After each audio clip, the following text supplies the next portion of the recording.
Welcome back to Let's Have It Out. Every night, a different newsmaker will be hosting this program, giving you unfiltered, accountable and accessible opportunity to interact with all of us. Let's continue the conversation with my guest, Sizophila Mkhize, a National Executive Committee member of the African National Congress Youth League. Let's go back to our question. Yes, you see, Alex, the manner in which, like we were saying before, that this tendency of just speaking about rape, and like you just made an example of saying that comrades would say you are raping organizational processes.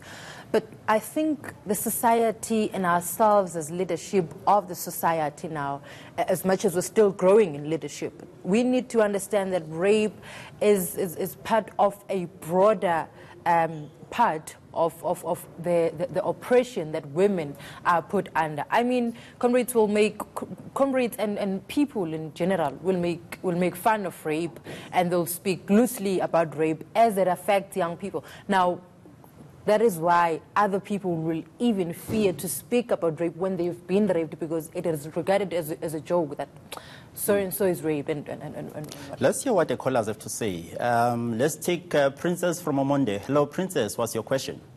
Hi, how are you? I'm fine, thanks. And yourself? I'm fine, thank you. I would like to first just make a quick comment before I ask a question. Okay. The comment is that I just want to correct Sizo when she says, when we say rape culture, it's like we're stamping it. It's actually the correct characterization of what it is. It's not stamping it. It's not affirming it. It's the correct characterization that society is always experiencing rape culture in the way we interact with both genders and as an issue of power relations between men and women. That's the comment.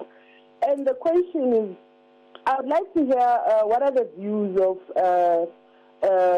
Comrade Sizo on the case of Omotoso that is taking place now. We saw the victims and the survivor, others like to be identified as victims, other survivors, experience secondary victimization. And it has got to do with how the law and the justice system in its entirety is untransformed and remains harsh to women. What does Comrade Sizo think needs to be done to ensure that there's transformation? For example, the white lawyer that was interrogating the witness and the victim cannot understand black realities of a black woman. The legal system and the legal fraternity... So you wrap your question, Princess. Yes, the legal system and the legal fraternity is led by, in fact, white males who don't understand our reality as black women who are majority in this country. So what does Comrade Sizo say on judicial review and judicial transformation to ensure that women, like witnesses of cases like this Omotoso one, do not go through secondary victimization by the entire justice system? That's my question. There's a strong notion there, Sizo, of a patriarchal social construct and how justice is interpreted insofar as, rape victims are concerned. What is your response to that? Well, our view as the African National Congress Youth League is that there is an urgent need of transformation in the judiciary system, as it relates to how, for starters, as it relates to how victims are treated in victims or survivors, whatever you choose to call them. How are they treated in the courtroom? Because when you looked and watched the case of Omotoso and how Cheryl was grilled, it was almost like she's raped all over again, and it was very painful to her. Now, it created a pain to even people like us who were watching, who were not there when that happened. Again, I think there should be transformation on the sentences that the people who are found guilty of rape get, because I don't think from where I'm seated that the sentences that are given the people that are found guilty of rape are enough to and equal to the crime that they do, because I don't think you rape a person, you traumatize that person for the rest of their life, and you're only given 10 years. It doesn't really make sense to us, because it remains with the victim, it remains with the family and the society that you were the rapist. rapist, and it's not really going to go away. Well, at the base of Princess's question is the notion that rape and related issues are as a result of a particular social construct. What is the ANC Youth League doing in changing or in fueling debates in society so that society begins to appreciate and have discussions about issues and notions of rape? But before you respond to that question, let me take a call from Lusanda from Cape Town. Good evening, Lusanda.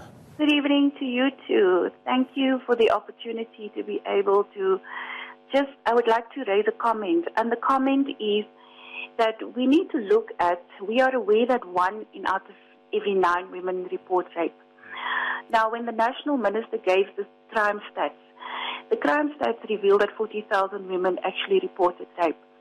But what I want to bring into this conversation is the 8 times 40,000 women that did. I think we have lost that call. Lusanda? Okay. Well, as it relates, Alex, as it relates to the societal notions and the perceptions of society which lead to where we are, as the African National Congress Youth League, amongst other things, you'll remember that women are faced, I just said it, that women are faced with most of the things. I mean, rape is just part of the oppression that women are faced with. We've seen in South Africa, more especially this year, where women were just killed willy-nilly by their either loved ones or by their relatives and so forth. Now, the ANC Youth League has raised the issue to say women need to stand together.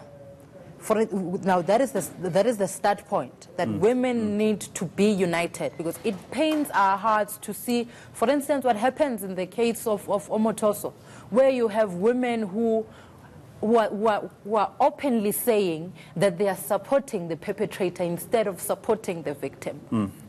Well, let's take the Facebook comment.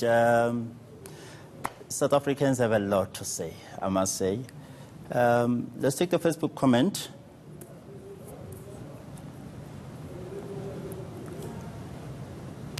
Well, while we are waiting for this, okay.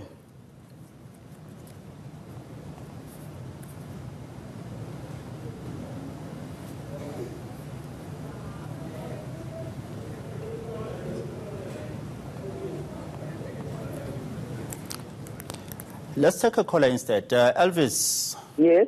Please talk to us. What is your question? Okay, so I just want to say rapists shouldn't be allowed to roam around society. They actually should be sent to jail. But the problem is we go through is these rapists, they go to jail and they come out in few years. And they do it again. So you feel that the punitive measures are not punitive enough? The sentences being meted against the rapists are not punitive enough? Yeah, that's it. You know, I think the government should actually stand firm, and they shouldn't actually, bow down to these rapists, because they shouldn't be allowed in society. To me, I would call them animals. Well, thank you. Thank you very much for the call. And let's go to our Facebook wall. Malon Brandon Mosaville says, difficult one to solve or even diagnose. Patriarchal thinking is in the genes of South African males, tradition and culture, just as to the flame. Thabo Keti says the issue or point should be why and what are the reasons behind rape. It's a wrong interpretation to call it a rape culture. Rape is as a result of selfish, uncontrolled personal sexual feelings by a shameless person. That's simple. It is indeed a scourge, and it must be fought by any and all means. Rafael Tofa says the war against men in South Africa has officially begun. The ANC is raping our economy, and that is the message from Sibusiso Slaikovali. The ANC is raping our economy. This is the type of culture that we are saying we must do away with, how we use language to perpetuate the stereotypes, how we use language to perpetuate the culture itself. But what have you got to say? The ANC is raping our economy. Well, on the ANC raping economy, I mean, maybe Keda has to explain first what he understands by raping economy, because understanding where we are right now, I don't think that there is any rape that is happening in the economy. But then again, I don't think the choice of words is assisting us as we speak about this issue of rape, to say you just speak about rape as in it's sugar in coffee. You can't do that. You cannot speak about rape because there are people who really had suffered rape. There are people, when I said I'm coming to this interview, I had one lady who confessed that she's a victim of rape, but she has never went to police. Why? Because rape is still seen as something that you cannot really speak about, because when you speak about it, you'd be called names. You'd be said to, what were you doing at night at that time? So it means you cannot, as a woman, be free and do whatever that you want to do as equal to our male counterparts. Let's take a quick commercial break. We'll be back after this.